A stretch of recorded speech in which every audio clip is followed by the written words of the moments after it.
मुनित्रयं नमस्कृत्य तदुक्ते परिभावे च वैयाकरणसिद्धान्तकौमुदीं विरच्यते। भवतु। इतः पूर्वं पाठितं सूत्रम् अधसोमात् इति सूत्रं सत्यं। तत्र अधसोमात् इति सूत्रे तावत् अस्मात् परौ ईदूतौ प्रगृह्यौ स्तः इति, अर्थात् अत्र अधसः इति षष्ठी विभक्तिः वर्तते। तत्र अवयव अवयविभावसम्बन्धः विवक्षितः। तथा च अधशब्द अवयवभूत ईकार ऊकारौ तत्र ईदूदे द्विवचनम् इत्यतः ईत् ऊत् इत्यनुवर्तते। तथा च ईदूदेतौ प्रगृह्यौ स्तः इति अभिप्रायः। तत्र उदाहरणं भवति अमी ईशाः। अत्र अधशब्दमकारात् ईकारः वर्तते, तस्य प्रगृह्यसंज्ञा भवति। तदा तत्र प्लुतप्रगृह्य अचिनित्यम् इति प्रकृतिभावः आगत्य तत्र सन्धिः न भवति इत्यभिप्रायः। एवमेव रामकृष्णौ अमु आसाते इत्यस्ति। रामकृष्णौ अमु आसाते इत्यत्रापि अमु इत्यत्र अधशब्दमकारात् ऊकारः वर्तते, तस्य सन्धिः न भवति, प्रगृह्यसंज्ञा प्रकृतिभावश्च भवति इति कृत्वा तत्र तथैव तिष्ठति। परन्तु अत्र पूर्वसूत्रादेव प्रगृह्यसंज्ञायां सत्याम् इदं सूत्रं किमर्थम् इति चेत् तत्र अमु इति तावत् द्विवचनं वर्तते। अतः द्विवचनत्वात् तत्र पूर्वसूत्रेणैव भवति खलु इति चेत् भोः अत्र पूर्वसूत्रेण न भवति। कुतः इत्युक्ते पूर्वसूत्रं तावत् असिद्धं वर्तते। कुतः तत्र अमु इति शब्दस्वरूपम् एवं निष्पद्यते। अधशब्दः त्यदाद्यत्वे पररूपे च अद औ इत्यवस्थायाम् अदौ इति तत्र वृद्धिः आगत्य अदौ इति रूपं भवति। तदा अधसोऽस्यर्धातुदोमः इति दकारस्य मकारः एवं औकारस्य ऊकारः भवति। परन्तु तत्र यः ऊकारः आगतः स च असिद्धः ईदूदे द्विवचनम् इति सूत्रं प्रति। कुतः इत्युक्ते सपादसप्ताध्यायं प्रति त्रिपाद्यसिद्धा इत्युक्तत्वात्। अतः पूर्वसूत्रेण अप्राप्ते इदं सूत्रम् आरब्धम्। भोः यथा पूर्वसूत्रम् असिद्धं भवति तद्वत् इदं सूत्रमपि असिद्धं भवति खलु। कुतः इत्युक्ते अधसोमात् इति सूत्रं तावत् तदपि सपादसप्ताध्याय्याम् एव वर्तते। ततः त्रिपाद्यां विद्यते अधसोसेः इति। तथा च यथा तावत् ईदूदे द्विवचनम् इति असिद्धं भवति तद्वत् इदं सूत्रमपि असिद्धं भवति खलु इति चेत् आरम्भसामर्थ्यात् सिद्धं भवति इति। अर्थात् तत्र आरम्भसामर्थ्यात् इत्युक्ते अधशब्दावयवभूत मकारात् ईकारः ऊकारः प्रगृह्यः भवति इति आरम्भसामर्थ्यात्। यदि मकारात् विद्यमान ऊकारः असिद्धः स्यात् तर्हि मात् इति न वक्तव्यम् अस्मिन् सूत्रे। मात् इति उक्तत्वात् आरम्भसामर्थ्यात् किं ज्ञायते, तत्सूत्रं सिद्धमेव इति ज्ञायते। तथा च पूर्वसूत्रेण अप्राप्ते इदं सूत्रम् आरब्धं वर्तते इति सार्थकमेव सिद्धमेव भवति। अतः अत्र प्रगृह्यसंज्ञा भवति, तथा च सन्धिः न भवति प्रकृतिभावः आगत्य इति। भोः परन्तु तत्र रामकृष्णौ अमु आसाते इत्यत्र रामकृष्णौ इति किमर्थं विशेषणं दत्तं। तत्र अमु आसाते इत्येव अलं खलु इति चेत् यदि रामकृष्णौ इति न वदामः तर्हि स्त्रीलिङ्गनपुंसकलिङ्गौ अपि भवतः। परन्तु अस्य सूत्रस्य उदाहरणं भवति केवलं पुल्लिङ्गः। तथा च पुल्लिङ्गस्यैव अस्य सूत्रस्य उदाहरणत्वम् अङ्गीक्रियते इति। कुतः इत्युक्ते पश्यन्तु, स्त्रीलिङ्गे वा अथवा नपुंसकलिङ्गे वा कथं रूपं भवति इत्युक्ते अमु इति द्विवचने तत्र अधस् औ इति अधसु चदाद्यत्वे पररूपे च अद औ इत्यवस्थायां तत्र किं भवति, औङः शी इति औङ आपः इत्यादि सूत्रेण तत्र नपुंसकलिङ्गे औङः शी इति, औङ आपः इति स्त्रीलिङ्गे। तथा च शी भावः भवति। शी आदेशः यदा भवति तदा शकारस्य इत्वे तदा गुणे च अदे इति रूपं भवति।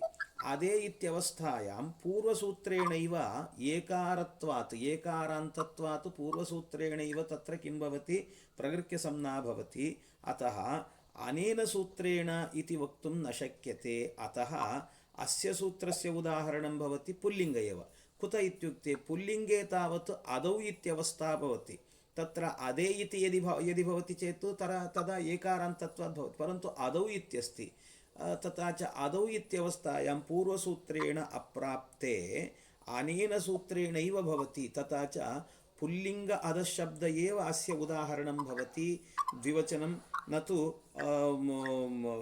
स्त्रीलिङ्गो वा नपुंसकलिङ्गो वा भवति इति ज्ञापयितुम् अत्र रामकृष्णौ इति विशेषणं दत्तं परन्तु यद्यपि केचन एवं वदन्ति भोः आरम्भसामर्थ्यात् सिद्धमेव भवति आरम्भसामर्थ्यात् तथा च सिद्धत्वात् अनेनैव सूत्रेण भवति इत्यपि वक्तुं शक्यते स्त्रीलिङ्गे एवं पुल्लिङ्गे च इति भवतु नाम मात् इति किम् इत्यस्ति मकारात् इति किमर्थम् उक्तवन्तः अत्र मकारात् ईकार ऊकारौ इति मास्तु केवलम् अदसः अवयवीभूत ईकार ऊकारौ प्रकृत्यौ स्तः इत्येव अलम् इत्युक्ते भोः तर्हि किं स्यात् अमुके अत्र इत्यत्र समस्या भवति अमुके इति अधशब्दः वर्तते तत्र अधशब्दस्य अकच् प्रत्ययः आगच्छति सर्वनाम्नाम् अकच् प्राक्टेः इति तथा च तत्र एकवचने प्रथमाविभक्तौ बहुवचने तावत् अमुके इति रूपं भवति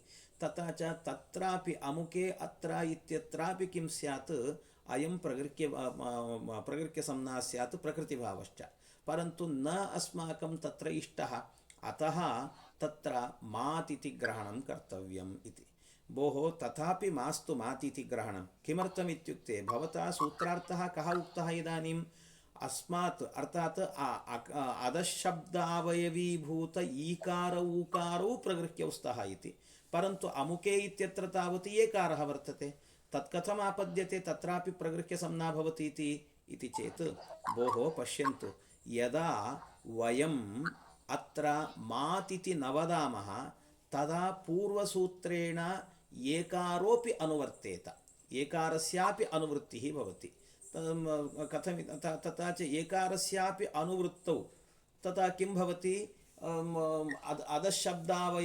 अवयवभूत ईकारः ऊकारः एकारश्च प्रकृत्यसंज्ञः भवति इति सूत्रार्थः भवति तत्कथम् एकारः अनुवर्तते इति चेत् भोः ईदूदेत् इति समस्तं पदं वर्तते तत्र एकदेशस्य अनुवृत्तिः न सम्भवति अतः समस्तस्य अनुवृत्तिः भवति तथा च एकारस्यापि अनुवृत्तिः यदा भवति तदा अमुके अत्र इत्यत्र तावत् समस्या भवत्येव तथा च एकारः वर्तते इति अधशब्द एकारः वर्तते इति कृत्वा तत्रापि प्रकृत्यसंज्ञः स्यात् इत्यापत्तिः अतः तन्निवारणार्थं मात् इति ग्रहणं कर्तव्यम् इति भोः तथापि मास्तु कुतः इत्युक्ते तत्र यद्यपि अधशब्दस्य अकच् प्रत्ययः यदा आगच्छति तदा अधशब्द एव नास्ति तत्र अमुक इति अन्य एव शब्दः वर्तते तथा च अन्य एव शब्दः वर्तते इति कृत्वा अनेन सूत्रेण अधशब्दस्य अवयवीभूत ईकार ऊकार एकाराः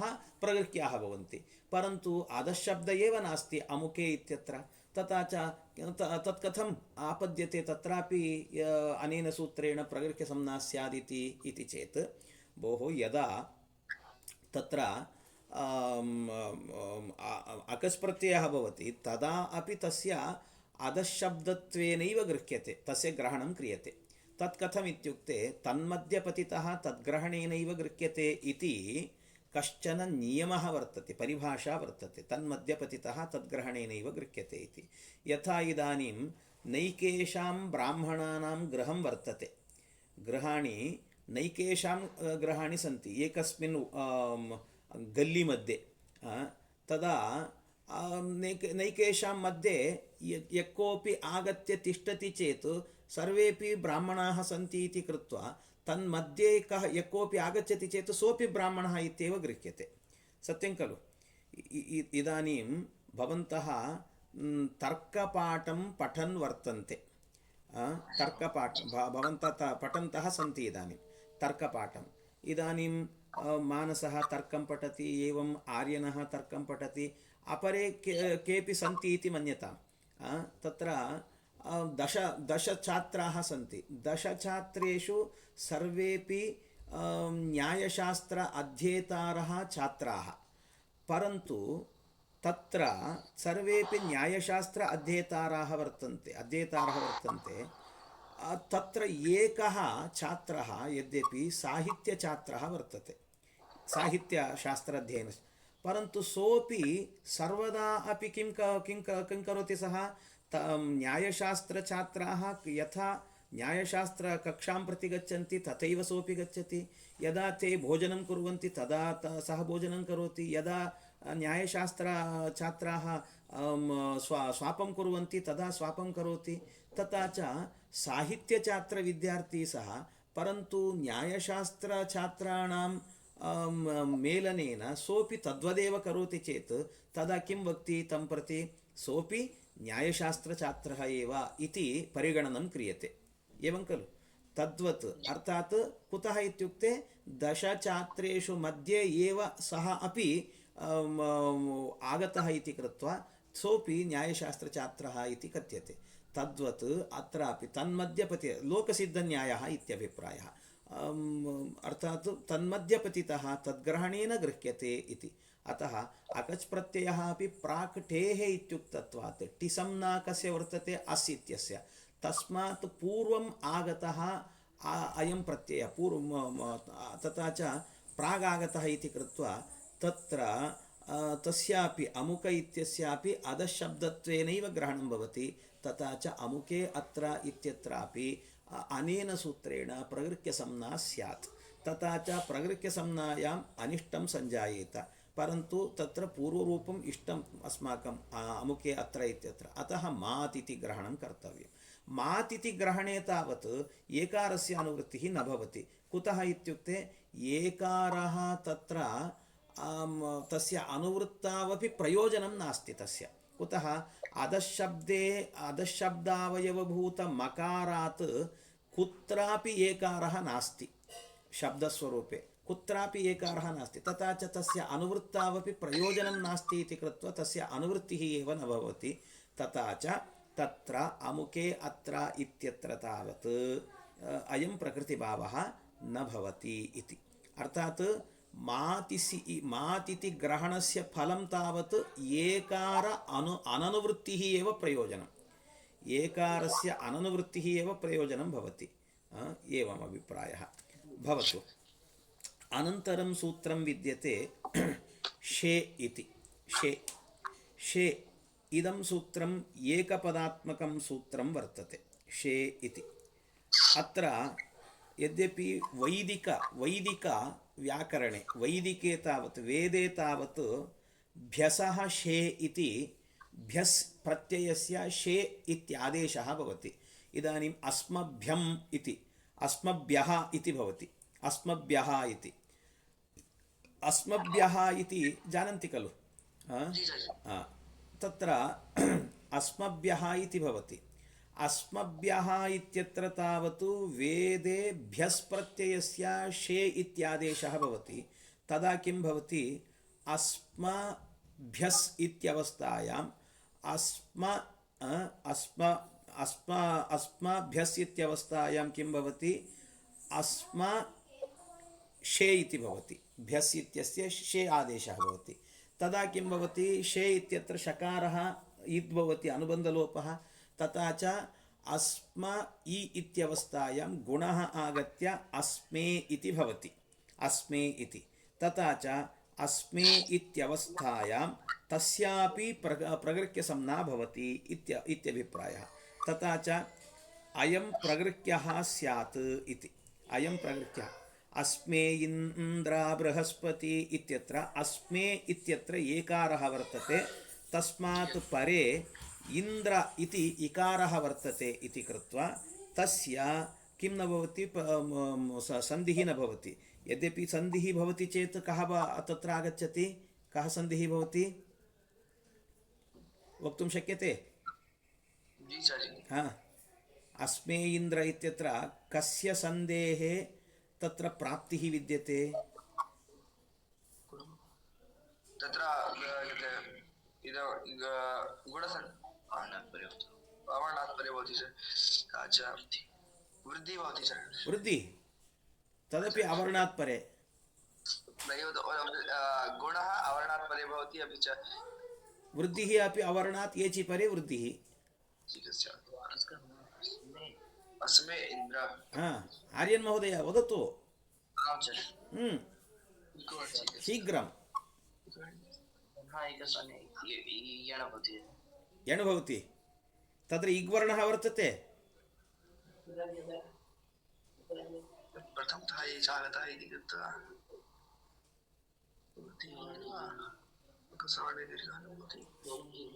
स्मरन्तु शीघ्रं। येचो यवायावः इति अयादेशस्य प्रसक्तिः वर्तते। किं विस्मृतवन्तः? येचो यवायावः इति सूत्रेण अयादेशस्य प्रसक्तिः विद्यते, परन्तु सः न आगच्छति इत्यभिप्रायः। परन्तु अत्र अयं प्रश्नः भोः, अस्मे इति एकारः वर्तते। अस्मे इति एकारत्वात् एकारान्तत्वात् पूर्वसूत्रेण अर्थात् ईदूदे द्विवचनं प्रगृह्यम् इति सूत्रेणैव तत् अत्रापि अस्मे इत्यवस्थायां प्रगृह्यसंज्ञा भवति खलु। किमर्थम् इदं सूत्रम् आरब्धम् इति चेत् भोः पूर्वसूत्रेण अर्थात् ईदूदेदिति सूत्रेण न आगच्छति। कुतः? अत्र अस्मभ्यः इति तत्र बहुवचनं वर्तते, परन्तु ईदूदेदित्यत्र तावत् द्विवचन एकारस्यैव प्रगृह्यसंज्ञा इत्युक्तवन्तः। परन्तु अत्र बहुवचनं वर्तते इति कृत्वा पूर्वसूत्रेण अप्राप्ते इदं सूत्रम् आरब्धम् इति सार्थकमेव इदं सूत्रम् इत्यभिप्रायः भवतु। अनन्तरं सूत्रं विद्यते निपात एकाजनाङ् इति। निपातः एकाच अनाङ् इति त्रिपदात्मकं सूत्रं वर्तते। त्रिपदात्मकं सूत्रं तथा च अत्र ईदूदे द्विवचनं प्रगृह्यम् इति प्रगृह्यम् इत्यनुवर्तते। तत्र पुल्लिङ्गतया विपरिणम्यते। तथा च इदानीं किं भवति? सूत्रार्थः एवं भवति, एकः अच् निपातः एवं अनाङ् इत्यस्ति। न आङ् अनाङ् इति विग्रहवाक्यं भवति। न आङ् अनाङ् इति। तथा च एकः अच् निपातः आङ्वर्जः प्रगृह्यः स्यात् इति। आङ्वर्जः प्रगृह्यः स्यात् इत्यभिप्रायः। अर्थात् एकः अज्वर्णः, एकः अर्थात् एकः अज्वर्णः नाम तत्र बहवः अज्वर्णाः न भवेयुः इत्यभिप्रायः। एक अज्वर्णस्वरूपम् आङ् भिन्नं प्रगृह्यं भवति इत्यभिप्रायः इति। अत्र अयं प्रश्नः तत्र उदाहरणं पश्यामः प्रथमतः। इदानीं पश्यन्तु, तत्र कः उदाहरणम्? इ विस्मये, उ वितर्के, इ इन्द्रः इति, इ विस्मये इति। इदानीं कश्चन इन्द्रः इति नामधेयः वर्तते। सः बहुदिनानन्तरं भवतः समीपे आगच्छति। एवं मन्यताम्, इन्द्रः यद्यपि सः गुणवान् छात्रः वर्तते, गुणी छात्रः वर्तते, सः इन्द्रः गुणी छात्रः अर्थात् सद्गुणवान् वर्तते। सः अपि यदि पापं करोति चेत्, सन्ध्यावन्दनं प्रतिदिनमपि करोति इन्द्रः, एकदा यदि त्यज्यते तेन, तदा अस्माकम् एव किं भवति? आश्चर्यं भवति, विस्मयः भवति। भोः, सः त्यक्तवान् वा? सः सद्गुणः इति वयं वदामः। तद्वत् तादृशविस्मये अर्थात् विस्मयार्थे इदानीं पृच्छामः।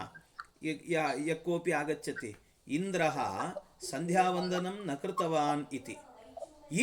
इन्द्रः इति आश्चर्येण अर्थात् विस्मये वयं पृच्छामः, इन्द्रः इन्द्रः इति। तत्र इ इन्द्रः इत्यवस्थायाम् इ इति यः इकारः वर्तते सः एकाच् भूत अर्थात् एकाच् स्वरूपं विद्यते तत्र एक एव अच् विद्यते तादृशस्वरूपम् आङ् भिन्नः वर्तते निपातः वर्तते अतः तस्य प्रगृह्यः भवति प्रगृह्यसंज्ञायां सत्यां किं भवति तत्र इ इन्द्रः इत्यवस्थायां प्रकृतिभावः भवति इति तथा एवमेव उ उमेशः इति उ उमेशः इत्यवस्थायामपि वितर्के वितर्के नाम एकः उमेशः इति वर्तते भवतामेव कश्चन सुहृत् सः सुहृत् किं करोति बहुवर्षानन्तरम् आगच्छति भवतः समीपे 10 वर्षानन्तरम् आगच्छति मिलति सः तदा वयम् एषः उमेशः खलु इति वयमेव तर्कं कुर्मः ऊहां कुर्मः तदा किं कुर्मः तस्य समीपे गत्वा वयं पृच्छामः उमेशः उमेशः इति उमेशः इति पृच्छामः तदा तर्कं कृत्वा वितर्के तर्कं कृत्वा यदा उकारस्य प्रयोगं कुर्मः सः एकात् स्वरूपभूतवर्णः वर्तते निपातः वर्तते आङ्भिन्नः वर्तते इति कृत्वा तस्यापि किं भवति प्रगृह्यसंज्ञा भवति प्रगृह्यसंज्ञायां सत्यां प्रकृतिभावः भवति इत्यभिप्रायः इति अत्र प्रश्नः इदानीं भोः एकाच् इत्यस्ति खलु निपात एकाच् अनाङ् इति एकाच् इति अत्र कथं समासः इति समासः कथं करणीयः इति एकश्चासौ अच् च एकाच् इति तत्र कर्मधारयः अपि कर्तुं शक्यते एवमेव एकः अच् यस्य सः एकाच् इति बहुव्रीहिसमासः अपि कर्तुं शक्यते बहुव्रीहिसमासः अपि कर्तुं शक्यते तथा च अत्र कीदृशसमासस्य अपेक्षा अर्थात् कीदृशसमासस्य विवक्षा वर्तते इति चेत् अत्र यद्यपि अस्माकं कर्मधारयसमास एव इष्टः इति कर्मधारयसमास एव इष्टः तत् कथं ज्ञायते अत्र कर्मधारयसमास एव आश्रितः इति कथं ज्ञायते इति चेत् भोः तत्र अनाङ् इत्युक्तवन्तः अनाङ् इति निर्देशात् अस्माकम् अत्र ज्ञायते एकाच् इति कर्मधारयसमास एव आश्रयणीयः इति तत् कथम् इत्युक्ते यदि वयं बहुव्रीहिसमासस्य आश्रयणं कुर्मः तदा किं भवति एकः अच् यस्य सः एकाच् इति भवति अर्थात् एकः अच् यस्य सः इत्युक्ते प्रा परा अप इत्यादयः अपि स्वीकर्तुं शक्यते इत्यादि शब्दस्वरूपाणामपि स्वीकरणं भवति कुतः इत्युक्ते यस्य सः इत्युक्ते एकः अच् कुत्र विद्यते एकः अच् विद्यते प्रा इत्यत्र विद्यते प्रा इत्येव स्वीकुर्मः प्रा इत्यत्र विद्यते प्रा इति निपातः खलु पूर्वमेव उक्तवन्तः निपातसंज्ञा विद्यते इति प्रापर इत्यादीनामपि तत्र निपातसंज्ञा विद्यते तथा च निपातसंज्ञा इदानीं प्रा इत्यस्यापि विद्यते तथा च प्रा इदम् इत्यस्ति प्रा इदम् इति प्रा इदम् इत्यत्र यद्यपि प्रेदम् इति रूपं भवति प्रेदम् इति संधिः भवति गुणसन्धिः भवति परन्तु इदानीम् अनेन सूत्रेण निपातस्य प्रगृह्यसंज्ञा स्यात् कुतः इदानीम् एकाच् इत्युक्ते कीदृशसमासस्य आश्रयणं कृतं वर्तते बहुव्रीहिसमासस्य तथा च बहुव्रीह्याश्रयणे तावत् एकाच् वर्णः यत्र विद्यते यादृशशब्दस्वरूपे विद्यते तादृशशब्दस्वरूपं गृह्यते तथा च प्रा इति शब्दः अपि एक अज्वर्ण विद्यमान शब्दस्वरूपं विद्यते तथा च तस्यापि ग्रहणे सति प्र इदम् इत्यत्रापि प्रगृह्यसंज्ञा स्यात् तथा च प्रेदम् इति न स्यात् तत्र सन्धिः न स्यात् अतः अत्र किं कर्तव्यम् इत्युक्ते एकाच् इति कर्मधारयसमासः आश्रयणीयः भवति कथमित्युक्ते तत्र अनाङ् इति निर्देशादेव ज्ञायते अस्माकम् अनाङ् इति निर्देशात्। नो चेत् अनाङ् इति तस्य आङ् भिन्न एकाज्वर्णस्य इति न वक्तव्यं स्यात्।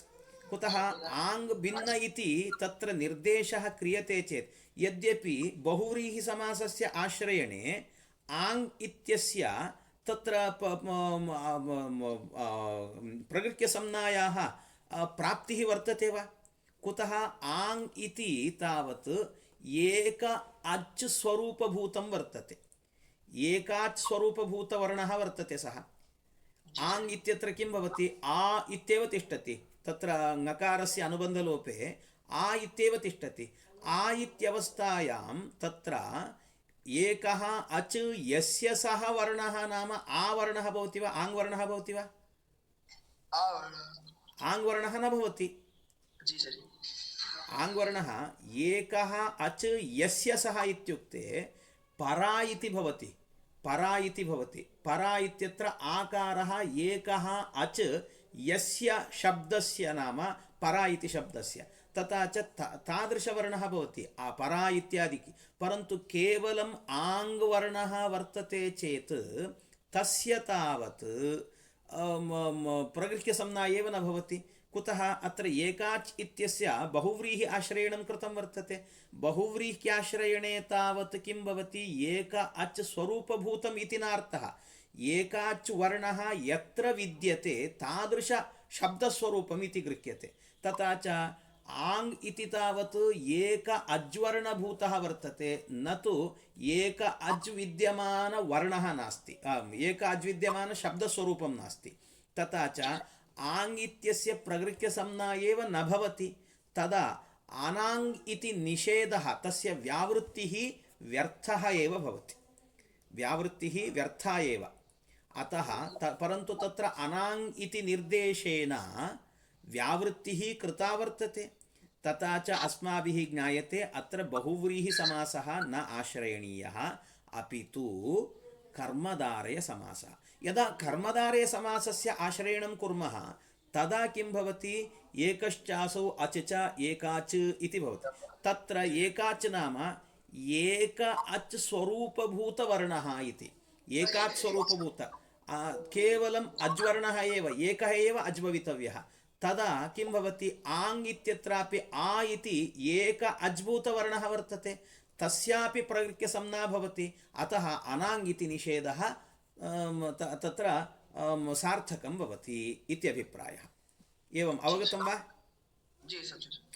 तथा च अतः तत्र अनाङ् इत्युक्तत्वात् अत्र एकाच् इत्यत्र कर्मधारयसमासस्यैव आश्रयणं कर्तुं शक्यते, न तु बहुव्रीहिसमासस्य आश्रयणम् इत्यभिप्रायः।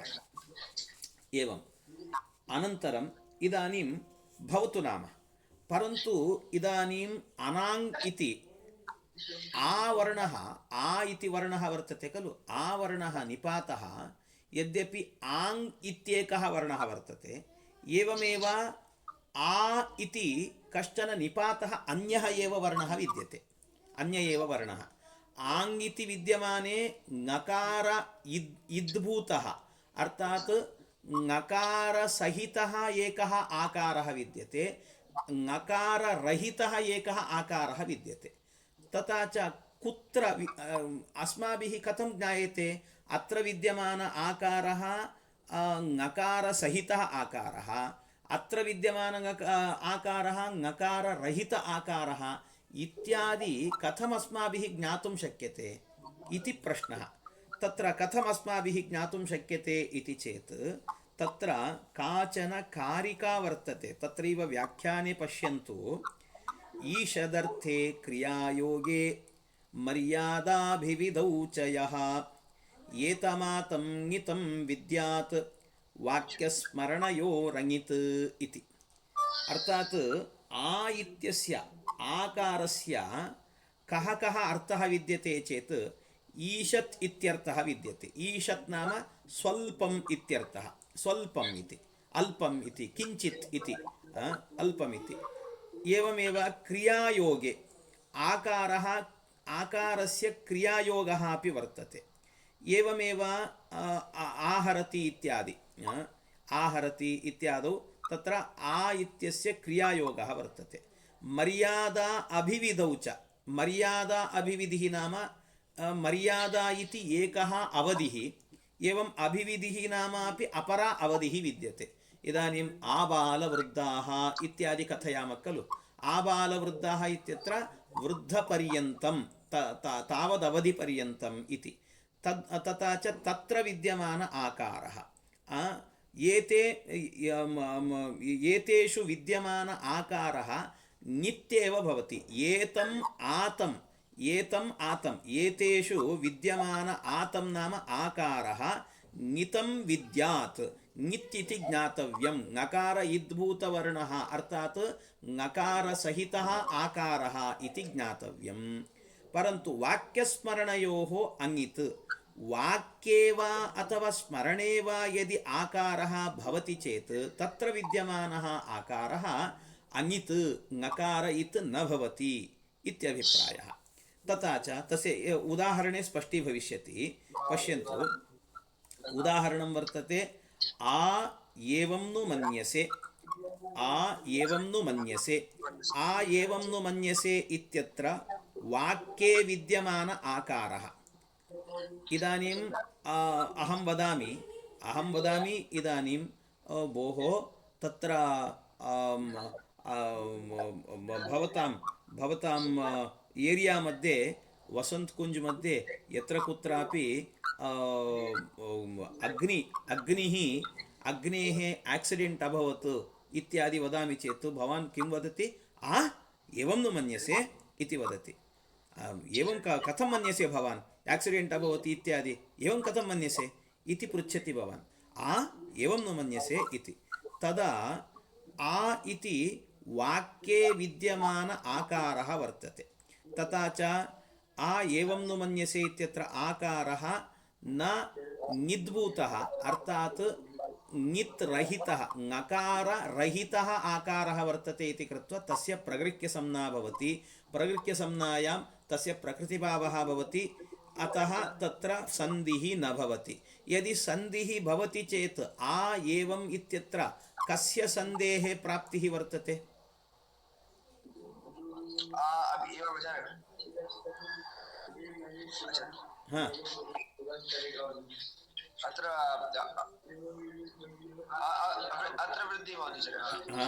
वृद्धेः तत्र प्राप्तिः वर्तते, परन्तु वृद्धिः न भवति इति। एवमेव एवं किल तत् इति। एवं किल तत् स्मरणे इदानीम् अहं स्मारयामि, भोः अस्मे इन्द्र इत्यत्र तावत् तत्र एचो यवायावः इति अयादेशस्य प्रसक्तिः आसीत् इति।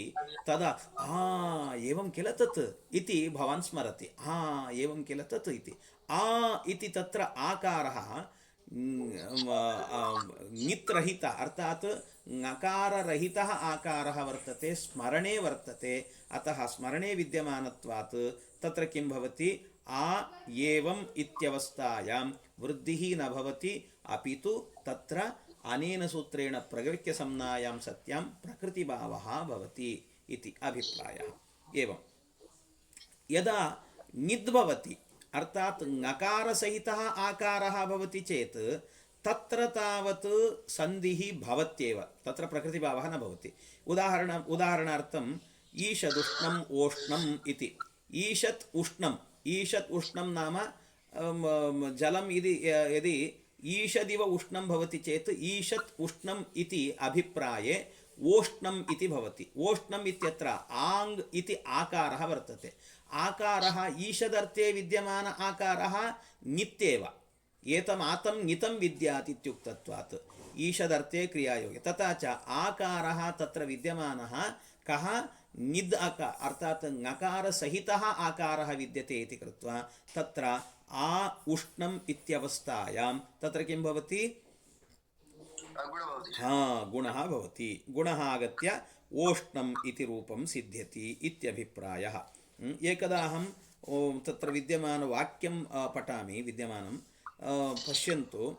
निपात एका जनाङ्, एकः अच् निपातः आङ् वर्जः प्रगृह्यः स्यात् इति। इ विस्मये उ वितर्के इ इन्द्रः उ उमेशः अनाङ् इत्युक्तेः अङिदाकारः प्रगृह्यः एव अङिदाकारः प्रगृह्यः भवति अर्थात् नकाररहितः आकारः तत्र उदाहरणं भवति आ एवं नु मन्यसे आ एवं किल तत् इति ङित्तु यदा नकारसहितः आकारः भवति ङित्तु न प्रगृह्यः तत्र ईषदर्थे इत्युक्तत्वात् ईषदुष्णम् ओष्णम् इति बहुत कुत्र ङित् भवति कुत्र ङित् न भवति इत्युक्ते वाक्यस्मरणयोरङित् तदेव तत्र वाक्यस्मरणयोरङित् इति अन्तिमपादं स्वीकृत्य अत्र उक्तवन्तः पूर्णस्य कारिकायाः विवरणम् अधः व्याख्याने वर्तते ईषदर्थे क्रियायोगे इत्यादि तथा च अन्यत्र ङित् इति विवेकः इत्यभिप्रायः भवतु नाम अनन्तरं सूत्रं विद्यते ओत्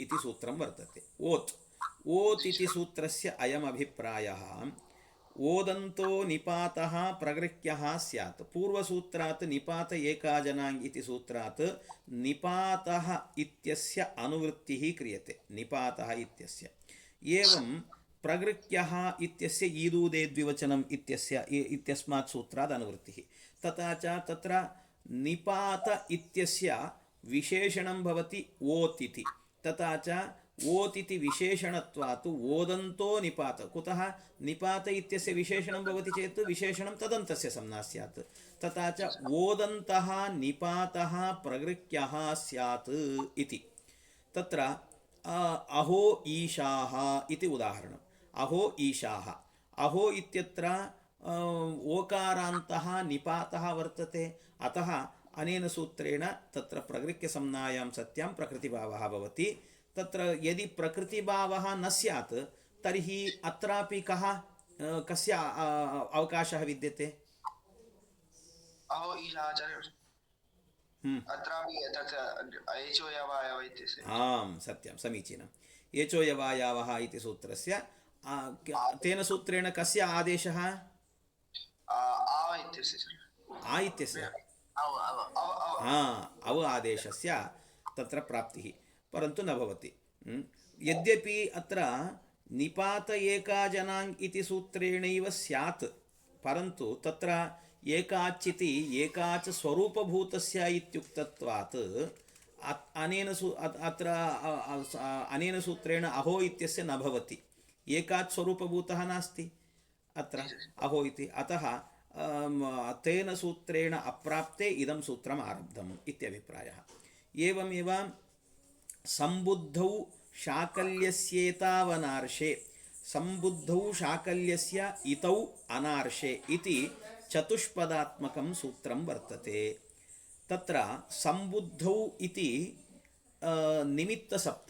निमित्तसप्तमी इत्यस्य व्याख्यानं तावत् अचपरस्मिन् पूर्वविधौ इत्यत्र कृतं वर्तते निमित्तसप्तमी अर्थात् तत्र परस्मिन् इत्यस्य निमित्तसप्तमी इत्यङ्गीकारात् तत्र कथं भवति परनिमित्तः अजादेशः स्थानिवत् इति तत्र एवमेव अत्रापि सम्बुद्धौ इत्यत्र विद्यमानसप्तमी निमित्तसप्तमी वर्तते तथा च किं भवति सम्बुद्धौ इत्यस्य सम्बुद्धिनिमित्तक इति अभिप्राय ओत् इति सूत्रात् ओकारः अनुवर्तते तथा च सम्बुद्धिनिमित्तकः कः इत्युक्ते ओकारे तस्य अन्वयः तथा च सम्बुद्धिनिमित्तकः ओकारः प्रगृह्य इति ईदूदे द्विवचनम् इति सूत्रात् अनुवर्तते तथा च सम्बुद्धिनिमित्तकः ओकारः प्रगृह्यः स्यात् कदा अनार्षे नाम अवैदिके इत्यर्थः अवैदिके इति शब्दे परे इतौ इति कस्मिन् मते शाकल्यमते इत्युक्तत्वात् विकल्पः इति ज्ञायते तथा च सूत्रार्थः एवं लभ्यते सम्बुद्धिनिमित्तकः ओकारः वा प्रगृह्यः अवैदिक इतौ परे इति सूत्रार्थः लभ्यते अवैदिक इतौ परे इति तस्य उदाहरणं भवति इदानीम् उदाहरणं विष्णो इति विष्णो इति इत्यवस्थायां तत्र विष्णो इति ओकारः सम्बुद्धिनिमित्तकः ओकारः वर्तते। कुतः इत्युक्ते तत्र विष्णुशब्दः सम्बोधनप्रथमाविभक्तौ तावत् सुप्रत्ययः भवति, तस्य सम्बुद्धिः इति संज्ञा भवति। सुप्रत्ययस्य सम्बुद्धि इति संज्ञायां सत्यां किं भवति, तत्र सम्बुद्धौ ह्रस्वस्य गुणः इति सूत्रेण सम्बुद्धौ परे ह्रस्वस्य गुणः, अर्थात सुप्रत्यये परे ह्रस्वस्य गुणः इत्युक्ते विष्णु इत्यत्र विद्यमान उकारस्य गुणः भवति। कदा? सुप्रत्यये परे, सम्बुद्धिनिमित्त अर्थात सम्बुद्धिसम्नक सुप्रत्यये परे। तथा च सम्बुद्धिनिमित्तकः ओकारः नाम विष्णो इत्यत्र विद्यमान ओकारः, सः वर्णः प्रगृह्यः भवति। कदा? अनार्ष इति शब्दे परे इति। तथा च प्रगृह्यसंज्ञायां सत्यां तत्र किं भवति, प्रकृतिभावः भवति। तथा च विष्णो इति इत्येव तिष्ठति। परन्तु शाकल्यमते इत्युक्तत्वात् यदा तावत् तत्र न भवति अनेन सूत्रेण प्रगृह्यसंज्ञा, तदा किं भवति, विष्णो इति इत्यवस्थायां येचोयवायावः इति सूत्रेण अवादेशः भवति। अवादेशे सति विष्णविति इति। तत्रापि यदि वकारस्य लोपः भवति चेत् विष्ण इति रूपत्रयं सिद्ध्यति। लोपशाकल्यस्य इति लोपं भवति इति पूर्वमेव उक्तवन्तः। तथा च तत्र रूपत्रयं सिद्ध्यति इत्यभिप्रायः। अनार्ष इति किम्? अनार्षे इति किम्? अनार्षे अर्थात अवैदिके इति शब्दे परे एव एतादृश प्रकृतिभावः प्रगृह्यसंज्ञः इति कुतः इति चेत्, यदि एवं न वदामः तर्हि किं स्यात्, ब्रह्मबन्धो इत्यब्रवीत् इति वेदे आगच्छति। इति शब्दः तत्र वैदिक इति शब्दः, ब्रह्मबन्धो इत्यब्रवीत् इति। परन्तु इति शब्दः वैदिक इति शब्दः यदि परे भवति चेत् तत्र अवादेशः भवति।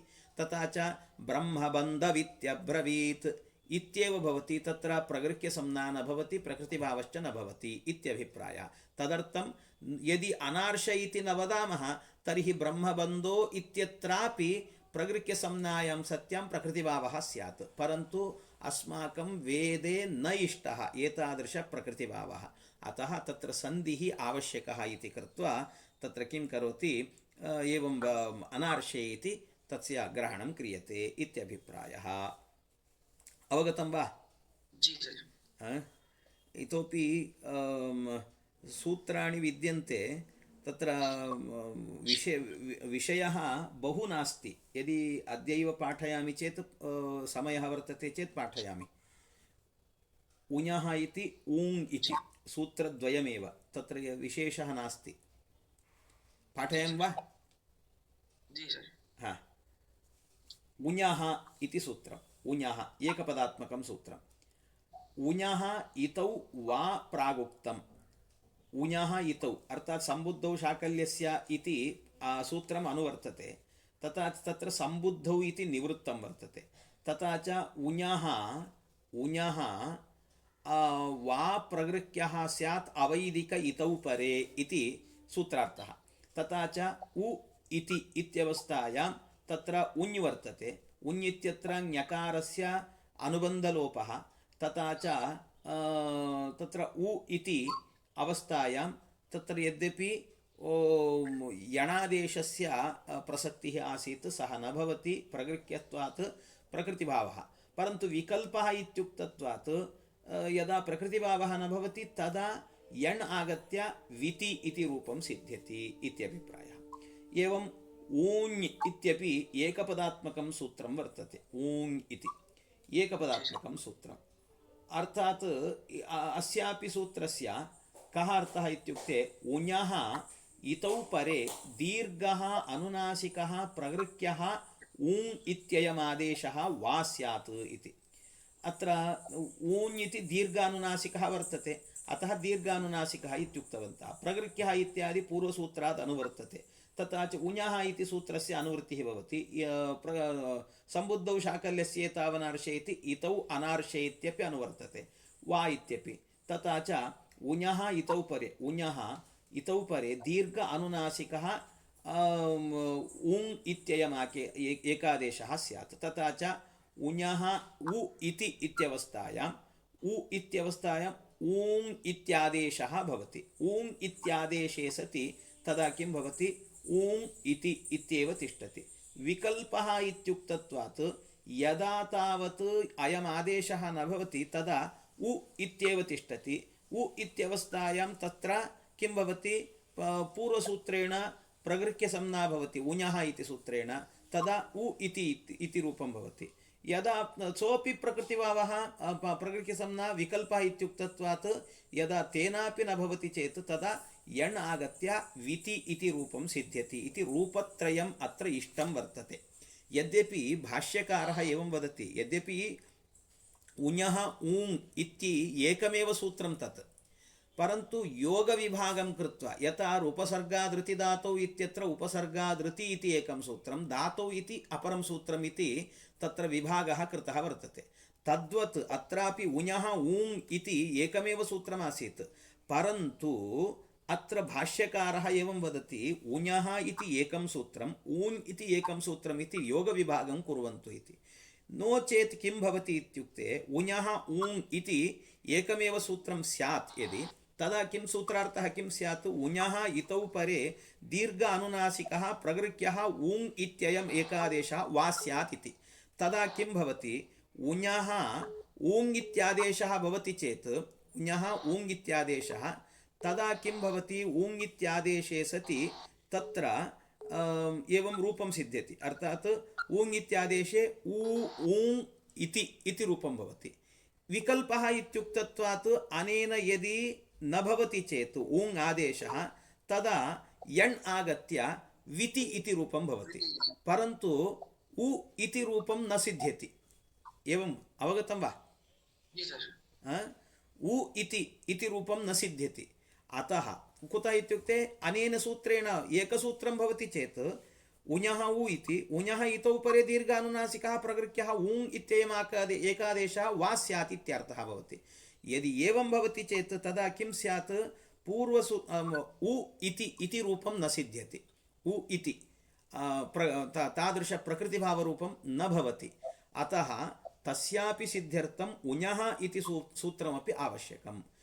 यदा उञः इति सूत्रं भवति चेत् तेन सूत्रेण उञः इतौ परे वा प्रागुक्तम् इति उक्तत्वात् उ इत्यवस्थायामपि प्रकृतिभावः भवति इत्यभिप्रायः। अतः तत्र विभागं कृत्वा वक्तव्यम् इति वदति इत्यभिप्रायः। अनन्तरं सूत्रं श्वः कुर्मः। इतोपि सूत्रत्रयम् अवशिष्टम् इति मन्ये। सत्यं खलु? मय उञोवो वा ईदूतौ च सप्तम्यर्थे एवं अणोप्रगृह्यस्यानुनासिकः इति सूत्राणि। सूत्रत्रयं तत्र अवशिष्टम् इति मन्ये। भवतु, श्वः कुर्मः। भवतु।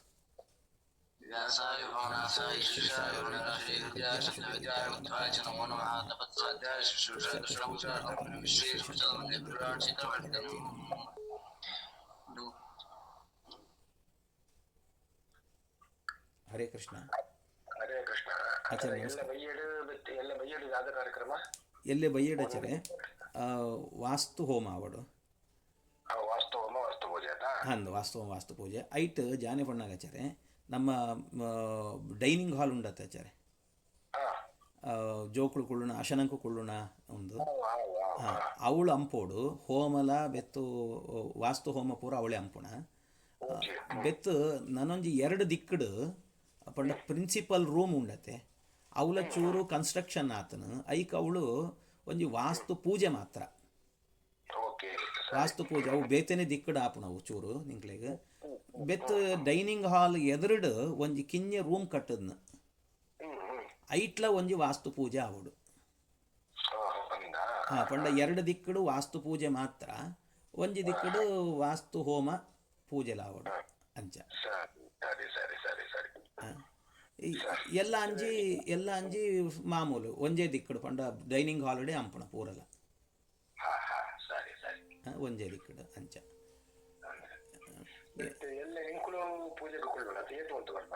ಆಚರೆ ಅವು ಒಂಚೂರು ನಿಂಕಳು ದುಂಬೊರೆಯಲ್ಲ ಆಚಾರೆ ಏನು ಬರ್ಪುಣ ಚೂರು ಕಷ್ಟ ಆಪುಣ ಸೋಜುಣು ಅಂದ್ ರಾಮಾಯಣ ಅಕ್ಕಳು ಬಿಡೋಂತಿದ್ದೀರಿ ಇಂಕ್ ಮಸ್ತು ಕಿರಿಕಿರಿ ಅಂತ ಹೇಳ್ಯಾರ ಏನು ಅವು ಚೂರು ದುಂಪಾಡ್ಗ ಅಂತ ಪಂಡಲ ಕೇಳೋಂತಿದ್ದೀರಿ ಇದ್ದಿ ಎಂಕ್ಳು ಬೆತ್ತು ಅಮೇರಿಕಂಕ್ ಪೋಪ ಅಕ್ಳು ಗೊತ್ತುಂಡತಿ ನಿಂಕ್ಲಿಗೆ ಅಕ್ಳಿನ ಹೊರ ಪೊಸೊಂಡ ಬುಡ್ಪುರಿ ಅಕ್ಳು ಅಳತೆ ಬಿಡ್ತೇವೆ ಅಂದು ಐಕ್ ಎಂಕ್ ಮಸ್ತ್ ಬುಳ್ತೊಂತು ಪಣಂತುಳ್ಳಿರಿ ಇದ್ದೇಣ್ಣ ನಿಂಕ್ಲಂಚ ಅಂಪಾಡೆ ಅಂಪಾಡೆ ಅಂತೂ ಮಸ್ತ್ ಉಂದಂತೆ ಐಕ್ ಮಸ್ತ್ ಸಮಸ್ಯೆ ಆತ್ಬೋತ್ನ ಚರಿ ಎಂಕ್ ಎನ್ನ ಮುಗಿಪುಣನೆ ಅವಳು 7 ಗಂಟೆಗೆ ಮುಗಿಪುಣು ಅಂದು ಗೊತ್ತಾಗ 7 ಗಂಟೆಗೆ ಮುಗಿ ಸಂಕಲ್ಪ ಬಂತ ದುಂಬರ್ಪೆ ಇಂಕೊ ಮಧ್ಯಾಹ್ನ ಬಲ್ಲೆ ಹಾಂ ಅಂಚೆ ಬರ್ಪೆ ಚರೇನ ಅಂಚೆ ಬರ್ಪೆ ಬೆತ್ತು ವರಿ ನನವರಿ ಎಂಕ್ಲೆನ ಕಾಲೇಜಡು ವರಿ ಪಾಠ ಅಂತೊಂತಿತ್ತೆ ಆಯ್ ಕೌಸ್ತುಭ ಪಣ್ತಾಯಿನ ಪುದರ್ ಆಯ್ ಒಳ್ಳೆತಾ ಆಯಿ ಇದ್ದಿ ಆಯಿ ಜಾನಿ ಸಮಸ್ಯೆ ಆತ್ಮ ಕೋಡೆ ಆಯಿ ಬೆಂಗಳೂರು ಪೋತು ಗುಡಿಯೆ ಅಂದ ಪಂಡ ಆಯ್ಗ ಬರ್ಪಿ ವರ್ಷ ಆಯ್ನ ಸುಧಾಮಂಗಳ ಉಂಡು ಐಕ್ ಅವಳು ಬರೋಡು ಅಂತ ಪಣೊಂದು ತೊಳ್ಳ್ಯಾರ ಅಕ್ಳು ಪಂಡ ಅವಳು ಪಾಠ ಉಂಡಿಗೆರೆ ಅಕ್ಳಿಗೆ